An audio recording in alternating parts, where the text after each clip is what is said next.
Quando a gente diz que a igreja é santa, né? Santa, católica, et apostólica, ecclesia, né? Sancta. A igreja é santa.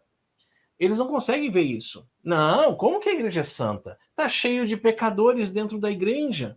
Não, a igreja é santa porque a cabeça da igreja é santa. Nós fazemos parte do corpo místico da igreja, né? Que é o Cristo cabeça. Agora, então, quando você separa, você diz assim, tem uma igreja que ela é a igreja visível, essa não presta, essa é formada de pecadores, esses são homens que se corrompem. E a outra é a igreja invisível, que é a igreja santa, que é a verdadeira esposa do Senhor. Aí fica mais fácil até. Fica mais fácil, né? Mas, infelizmente, eles estão errados, né? Não tem como separar. É uma única igreja, como é um único Cristo, verdadeiro Deus e verdadeiro homem.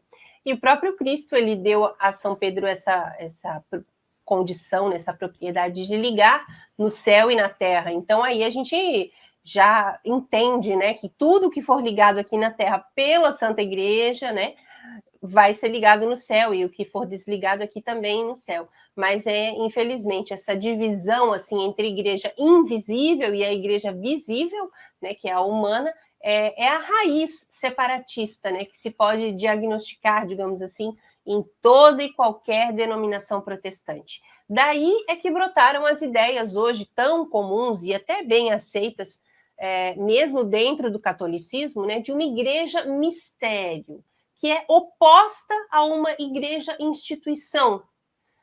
A igreja dos eleitos, que está contraposta a uma igreja de simples crentes.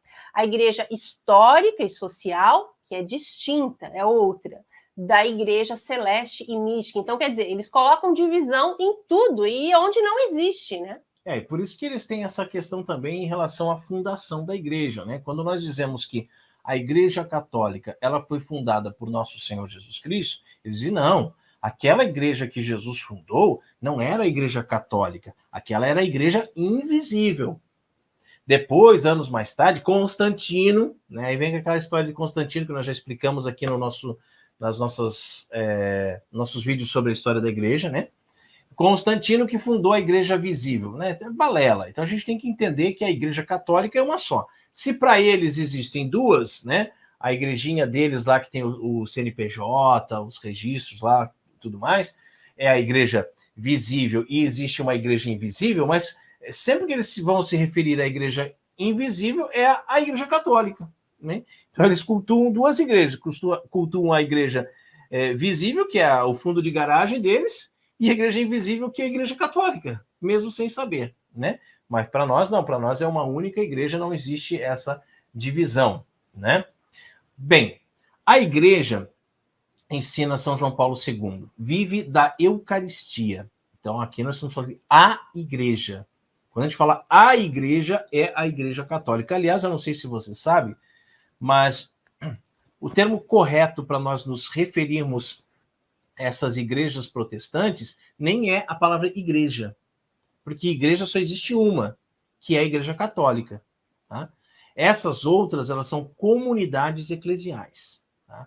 Comunidades eclesiais. Eclesiais porque elas têm alguma coisa de igreja, mas elas não são a igreja. Então, a igreja, de acordo com o ensinamento de São João Paulo II, vive da Eucaristia. Pena que eles não têm, né? Eucaristia. A Eucaristia é fonte e ápice de toda a vida cristã.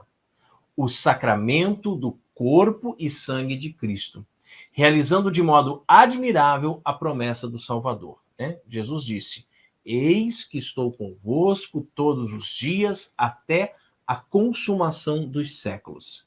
É a razão de ser não apenas do mistério da igreja, mas também da própria criação.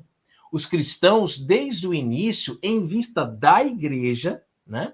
E é nela que Deus deseja reunir sobre a mesma fé o conjunto da família humana dispersa entre povos e nações. Então, veja só, quando Jesus diz, eis que estarei convosco, eis que estou convosco todos os dias, até a consumação dos séculos, de fato, ele está conosco em todos os tabernáculos de todas as igrejas do mundo inteiro. Qualquer igreja católica que você conheça, que você passe na frente, seja ela uma imensa basílica, uma catedral, né? Ou seja uma igrejinha da roça, pequenininha, simplesinha, que cabe meia dúzia de pessoas dentro, lá tem o sacrário, lá tem o tabernáculo, tem aquela luzinha vermelha ali do lado, indicando a presença viva e verdadeira de nosso Senhor Jesus Cristo. Ele prometeu e ele cumpre. Agora, onde está Jesus nessas comunidades eclesiais protestantes, não é mesmo? Nesse sentido, o memorial da paixão e morte de Nosso Senhor, que é a Santa Missa, no qual ele mesmo se faz presente ali sobre as espécies do pão e do vinho e se dá ao homem como um alimento, é o fim ao qual se ordenam os demais sacramentos e também todos os ministérios eclesiásticos e tarefas apostólicas, né? É na recepção da Eucaristia que a vida cristã madura está orientada. É nela que ela gere forças, é nela que se mantém e por ela, né, pela Eucaristia, que se torna sal da terra e luz do mundo. Essa é a fundamental centralidade do mistério eucarístico que motiva, anima e auxilia a Igreja a levar o evangelho de seu divino fundador aos quatro cantos da terra. E toda a atividade missionária e evangelizadora não tem outro objetivo senão trazer as pessoas para a igreja, pois é apenas nela que o homem pode se aproximar da fonte de todo bem espiritual.